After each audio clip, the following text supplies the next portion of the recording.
Vamos orar, agora nós vamos passar para o período de ministração da palavra. São 19 horas e 32 minutos, o culto vai encerrar às 20 horas e 5, 20 e 10. Nós estamos gerenciando o horário, você fique tranquilo. Pode fechar seus olhos, por gentileza? Eu quero orar com você.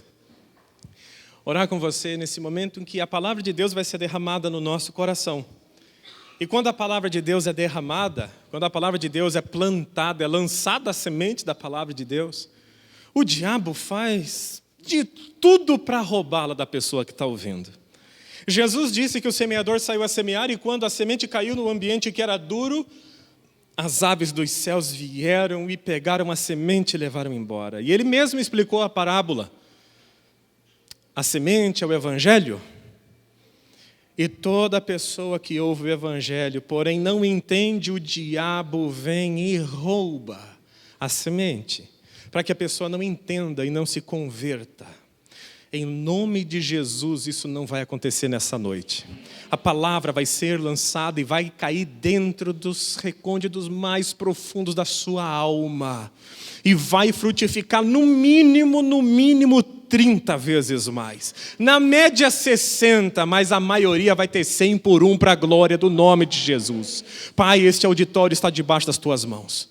Nós estamos aqui nessa noite, a nossa expectativa de tudo que nós já vimos e experimentamos, ainda nós temos a expectativa da Tua palavra. Fala conosco, ministra o nosso coração, derrama no nosso espírito a Tua palavra, a semente do Evangelho. E que nada impeça essa semente, meu Pai, de não apenas entrar pelos nossos ouvidos, mas de descer no coração e gerar frutos para a glória do Teu nome. Eu oro assim com essa igreja, em nome do Senhor Jesus. Amém. Amém, gente. Deus tem sido muito bom conosco. A palavra do Senhor tem sido derramada sobre os nossos corações. Amém, gente? Nós temos visto e experimentado a eficácia do Evangelho de Jesus em cada área da nossa vida. Infelizmente, às vezes, por pessoas não entenderem o que é o Evangelho, o que é a pregação do Senhor, o que Jesus veio trazer, a mensagem é invertida, e quando a mensagem é invertida, todo tipo de desgraça acontece. Só recapitulando um pouquinho para a gente poder entrar na mensagem de hoje. Nós olhando a palavra de Deus, nós temos a certeza de que a obra da salvação é uma obra exclusivamente de Jesus. Ele fez a obra da salvação. E a obra que Jesus fez, ela é completa. Alguém concorda comigo? Amém. Portanto, o Evangelho ele não deve ser visto de outra maneira senão dessa. Quando eu creio em Jesus, a obra de Jesus na cruz, o benefício de Jesus na cruz vem sobre a minha vida e a partir desse momento eu começo uma caminhada de santificação e essa santificação vai crescendo até o soar da última trombeta. Não dá para fazer uma outra leitura do Evangelho. Eu não posso ler o Evangelho assim, ó. Faça tudo o que é bom e direito e lá na frente Jesus vai aceitar você. Porque essa é a leitura inversa. Essa é a leitura, como diz, dos contrários. A leitura que parte do sentido de que você tem que fazer tudo certo para se um dia talvez Deus te aceite. Ela é totalmente contrária àquilo que Jesus ensinou, fez sobre a face da terra. Lembra da história da mulher apanhada em adultério? Ela é chave para nós. Jesus olha para aquela mulher apanhada em adultério, no ato do adultério, o homem foge, a mulher é pega, levada até Jesus, a multidão querendo apedrejá-la, os mestres doutores da lei nem se importando com aquela mulher, o importante era pegar Jesus de alguma maneira em algum erro. Porque se Jesus manda apedrejar a mulher, ele valida a lei de Moisés e diz que ela estava válida. Para todos sempre e não haveria graça. Se Jesus fala para a mulher sair ilesa, eles olhariam e diziam, você vai contrário a tudo aquilo que a gente ensinou a vida inteira e aprendeu. Perguntam para Jesus, o que devemos fazer com essa mulher? Aí Jesus abaixa-se e começa a escrever no chão. É lindo isso, né? Jesus se abaixa e começa a escrever no chão. Os profetas antigos diziam que Deus escreveria o nome de todos os ímpios no chão. Talvez essa foi a lembrança que aqueles homens tiveram quando viram Jesus escrevendo no chão. É lógico que o ambiente que Jesus estava tinha muito mais pedra, porque estava perto do templo, do que propriamente areia. Para alguns outros, Jesus, com o seu dedo sobre a pedra, as pedras do chão, usando logicamente aquela areia, estava representando o dedo de Deus escrevendo as tábuas da lei. Nós não sabemos exatamente o que aqueles homens pensaram. Mas quando Jesus levanta os olhos para aqueles homens e diz assim: aquele que não tem nenhum pecado, atire a primeira pedra, eles entenderam exatamente o que Jesus estava falando. E nós também conseguimos entender. Aquele que nunca pecou, que nunca vacilou, que nunca errou, atire a primeira pedra. Do mais velho ao mais novo, todos começaram a sair. Lógico, daqueles que mais entendiam a lei, até aqueles que menos entendiam. Começaram a sair um por um. E aí fica Jesus sozinho com aquela mulher, ele olha para ela e faz uma pergunta muito estranha. Aonde estão os teus acusadores? E ela olha para os lados, certamente sangrando, machucada, porque foi abruptamente levada até Jesus. E ela diz assim: Senhor, foram embora. Jesus diz assim: eu também não te condeno. Não te condeno. Vai e não peques mais. Primeiro justifica, depois vem santidade. Nenhum dos senhores, a começar por mim, consegue ser santo sem a justificação primeiro. Quando Jesus olha para aquela mulher e diz: vai e não peques mais, antes ele disse: eu não te condeno. A religião inverte o discurso. Vai e não peques mais, e lá na frente, se você fizer tudo perfeito, eu não te condeno. Mas não foi assim que Jesus disse. Amém? Quem compreende até que diga graças a Deus. Esse é o Evangelho. Primeiro ele te justifica. E quando ele te justifica, ele te capacita a fazer aquilo que é direito. E aí você faz o que é direito não para obter a salvação. É porque você é salvo e você não sabe fazer outra coisa. Quem nasceu no Brasil aqui? Qual língua você fala? Português. Tua língua nativa é português? Se tudo acontecer normal, como acontece conosco geralmente, você aprendeu a falar lá cedo, né? Se você não foi igual a Morgana, minha irmã, que demorou para aprender a falar porque apontava para as coisas, você aprendeu a falar cedo. Foi forçoso? Claro que não, você é brasileiro. Você nasceu no Brasil. É natural para o brasileiro repetir aquilo. Para qualquer ser humano, ele vai repetir no ambiente onde ele está. É natural para aquele que é nascido de novo parar de pecar. É natural. Porque agora a nossa natureza foi transformada pela palavra do Senhor.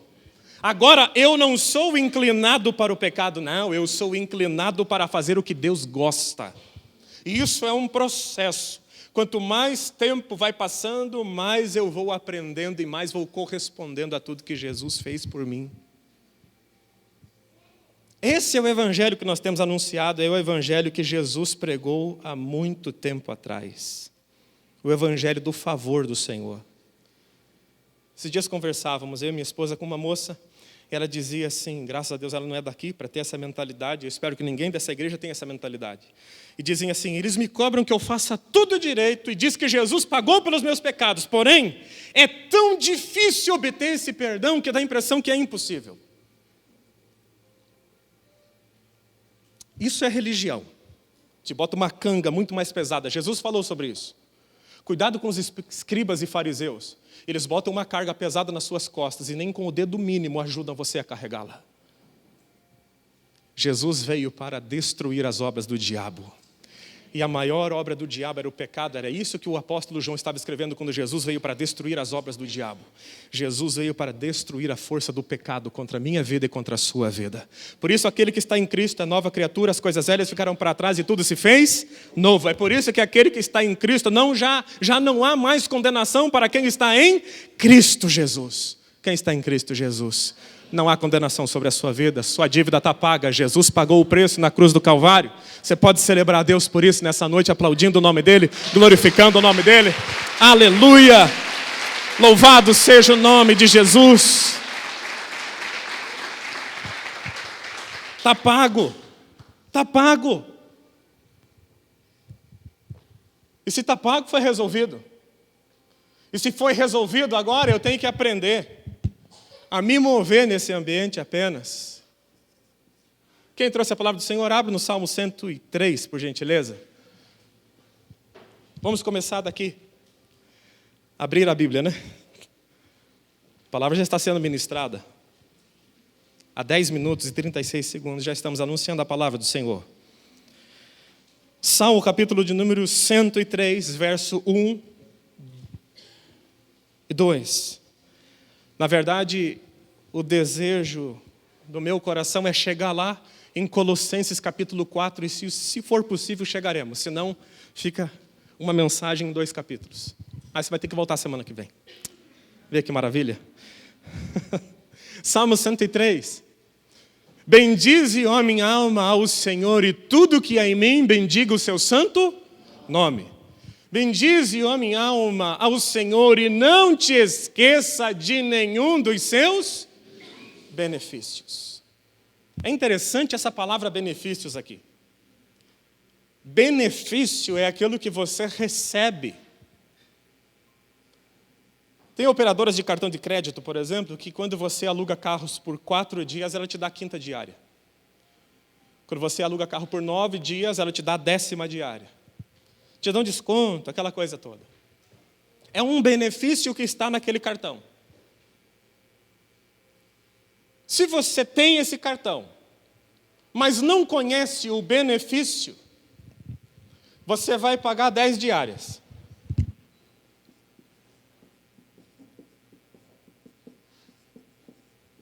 Se você não conhece os benefícios dele, e você precisa alugar um carro, você precisa dele por 10 dias, você vai pagar, não 9, você vai pagar 10, porque você não vai acionar o seu cartão de crédito para que você tenha o benefício. Benefício é algo que você recebe. Você ganha. Tem instituições que dão benefícios. Aqueles clubes de vantagem, aquelas coisas, sabe? Sabe quando você vai no Condor? Não tem o benefíciozinho daquele descontinho lá? Ah, agora nós estamos entendendo esse negócio. A pessoa olha para nós e fala, tem Clube Condor? O que eu ganho? Ganho desconto, então põe meu CPF aí nesse negócio, eu vou ganhar esse negócio. Você está ganhando benefício porque está lá dentro. Simplesmente. Quando eu me esqueço dos benefícios que eu tenho, seja por cartão de crédito, estou falando da vida cotidiana, cartões de crédito, ou seja por essas promoçõezinhas que a gente vê, eu não usufruo, porque eu não sei. E o salmista, muito bem colocado no Salmo 103, eu vou andar um pouquinho nesse Salmo 103 antes de ir para Colossenses. Ele vai falar sobre os benefícios do Evangelho de Jesus. Incrível, Davi enxergou o Evangelho centenas de anos antes. É por isso que a Bíblia declara que ele é profeta. Ele enxergou, um dos textos claros é quando ele diz assim, nossa, feliz é aquele que Deus não imputa pecado e que Deus não imputa castigo. Está falando de você. Quem está em Cristo não tem condenação, não há condenação para nós somos livres da condenação. O Salmo 103 vai falar sobre os benefícios do Evangelho na nossa vida. Verso de número 3, pode passar lá comigo, Fabiano? Vamos passar rapidamente, olha lá. Ele é o que perdoa todas as iniquidades e que sara todas as tuas. Isso aqui é evangelho puro. Deus é quem perdoa todas as tuas iniquidades. Alguém pode glorificá-lo? E Ele sara todas as tuas enfermidades. Jesus disse que o castigo que nos traz a paz estava sobre Ele, e pelas suas pisaduras nós fomos sarados. Se você está doente, creia, Jesus pode te curar nessa noite. E não é nem necessário que haja imposição de mãos, a tua fé, onde você está, pode mover o céu sobre a sua vida. Ele é que perdoa. Pode passar para nós, Fabiano. Que redime a tua vida da perdição, que coroa de benignidade e misericórdia. Esse é o verso 4. Verso de número 5. Olha que lindo. Que farta a tua boca de bens, De sorte que a tua mocidade, olha só, se renova como a da águia. Diz assim, a minha mocidade vai se renovar como a águia, porque isso é uma promessa do Senhor. Deus quer renovar a tua saúde como uma águia, renovar a tua mocidade, te encher de alegria. A palavra encher a boca de bens é que Deus vai te dar tanto favor que você vai viver mais agradecendo do que pedindo. Esse é o Evangelho de Jesus. Pode passar esse. O Senhor faz justiça e juízo a todos os oprimidos. Deus vai julgar a tua causa favorável a você em nome de Jesus. Fez conhecidos, nós só estamos lendo, tá, gente? Depois a gente passa lá para frente. Fez conhecidos os teus caminhos a Moisés, os seus caminhos a Moisés, e os seus feitos aos filhos de Israel. Misericordioso e piedoso é o Senhor. Olha lá, longânimo, diga, Deus é paciente. Grande em benignidade. Ó, Deus não é pequeno em benignidade, Ele é grande. Ele é grande. Observe que a questão de grandeza ou pequeneza está ligado diretamente ao tamanho do observador. Esse gasofiláceo para o João é grande, para o meu João, pequenininho. Ele veio ofertar aqui na frente, teve que levantar. Ele teve que se levantar, se projetar para colocar. Para mim, o gasofiláceo é baixo, é pequeno. Quando o salmista fala, misericordioso e piedoso o Senhor, longânimo e grande em benignidade, ele está olhando para o tamanho de Deus e dizendo, a benignidade dele é grande, porque ele é grande. Verso de número, pode seguir. Não reprovará perpetuamente, nem para sempre reterá a sua ira. Verso 10. Leia primeiro, depois eu vou ler. Se você não ler, você não vai acreditar.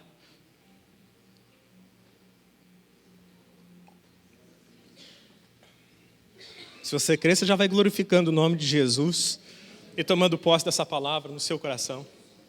Ele não nos tratou segundo os nossos pecados, nem nos recompensou segundo as nossas. O castigo que nos traz a paz estava sobre ele. Ele não te tratou segundo os seus pecados e nem te retribuiu segundo as suas iniquidades. Esse é o Deus que nós servimos. Só que Ele não fez isso no passado apenas. Ele não nos trata segundo os nossos pecados e não retribui segundo a nossa iniquidade. Pensa, se Ele fosse nos recompensar nos nossos pecados e iniquidades, como é que seria a nossa vida? Ele não nos tratou segundo os nossos pecados, nem nos recompensou segundo as nossas iniquidades. Fecha seus olhos um minutinho apenas. Deus amou o mundo de tal maneira que deu o seu único Filho, para que todo aquele que nele crê não pereça, mas tenha vida eterna.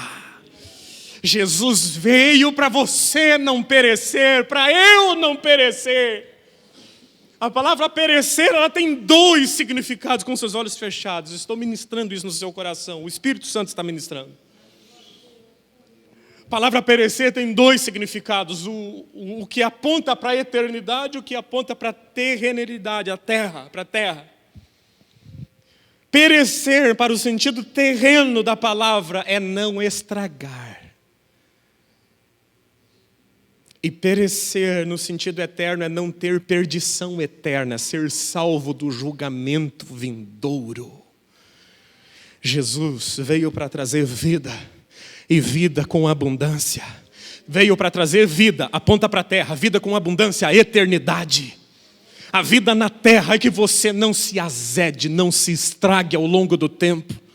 Aquele que crê em Jesus não vai se estragar ao longo do tempo.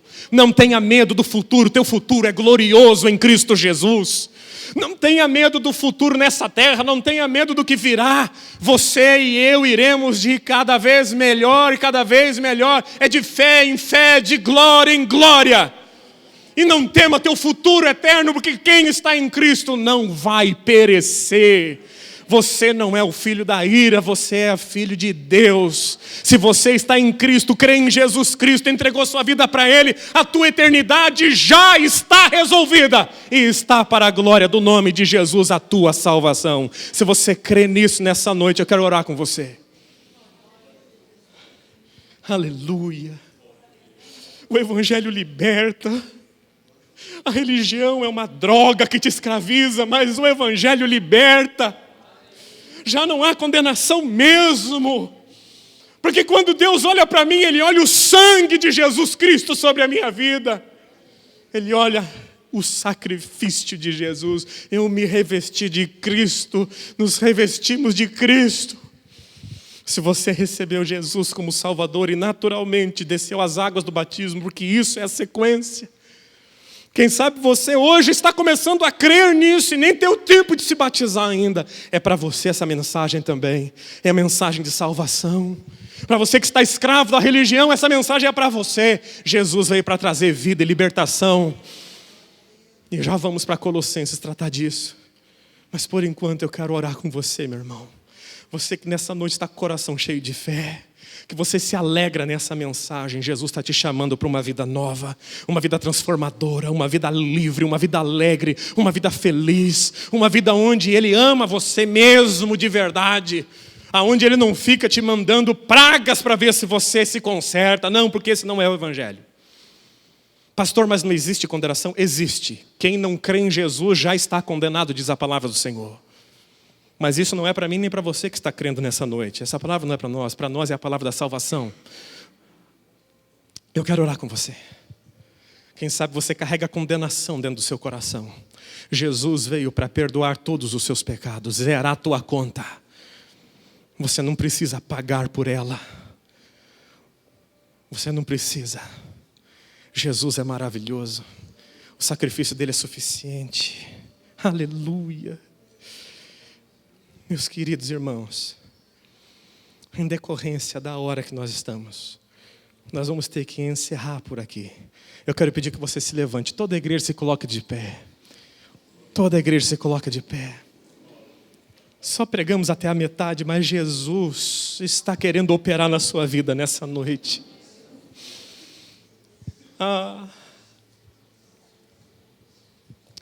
Eu não sei o quanto você ama a Deus. Querido, muitas vezes eu leio a palavra, eu vejo Jesus operando, eu choro na minha casa, porque Jesus é maravilhoso demais. Ele perdoa todos os nossos pecados, e Ele perdoou já a minha vida e a sua. Quem sabe você não pertence ao reino dos céus, não tem um compromisso com Deus. Eu não te condeno, Jesus está aqui para não te condenar também, mas para te perdoar, desde que você vá até Ele, só vá até Ele. A figura do filho pródigo cabe muito bem em nós, porque Jesus falou aquela parábola e aquilo cabe como uma luva para esse momento. Ele disse que o filho era filho, saiu, e fez o que fez, mas decidiu voltar, porque ele pensou consigo mesmo: na casa do meu pai tem abundância, lá até os empregados comem bem, na casa do meu pai tem misericórdia, porque meu pai vai me aceitar mesmo que seja como um empregado. O filho pródigo diz: na casa do meu pai a reconciliação, ele vai me abraçar. E quando ele foi para a casa do pai, ele encontrou muito mais. Ele estava descalço, a Bíblia declara, e o pai dele, quando viu ele andando, enquanto o filho pródigo estava andando em direção ao pai, o pai correu em direção a ele. O filho andava, o pai corria. Quando eu vou até Deus, eu posso ir até andando, mas Ele vem correndo. Essa é a figura da parábola. Deus sempre é muito mais abundante do que aquilo que pedimos ou pensamos, segundo o poder que opera em nós. E quando ele chega, o pai vai correndo e abraça ele.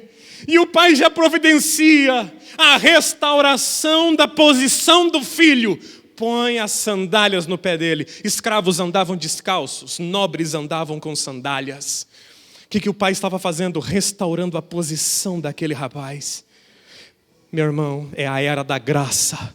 Deus quer restaurar a tua posição em Cristo Jesus. Deus quer calçar os seus pés. Você que já conheceu a palavra, mas se afastou, há reconciliação para você em nome do Senhor Jesus. E creia, isso não é uma coisa da Quadrangular, é uma coisa de Jesus para você. É o Senhor que te oferece isso.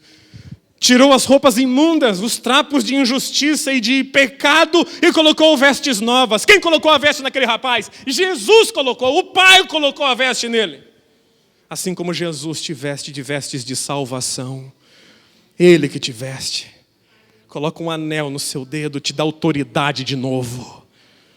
A religião contaria essa parábola da seguinte maneira: e o filho pródigo voltou para o pai, e o pai disse para ele: você tem que ser empregado mesmo, você tem que comer o pão que o diabo amassou para você valorizar o pai que você teve, você tem que fazer muita campanha para ser aceito de novo.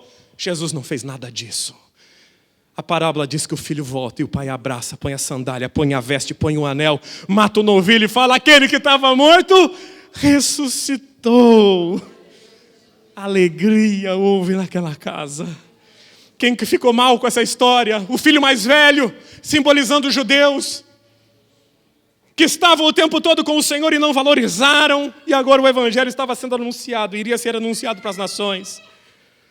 E Jesus estava dizendo: olha, o evangelho que foi anunciado para Abraão, antes de vocês judeus qualquer coisa fizessem, esse evangelho vai voltar a ser anunciado para os gentios do mundo todo.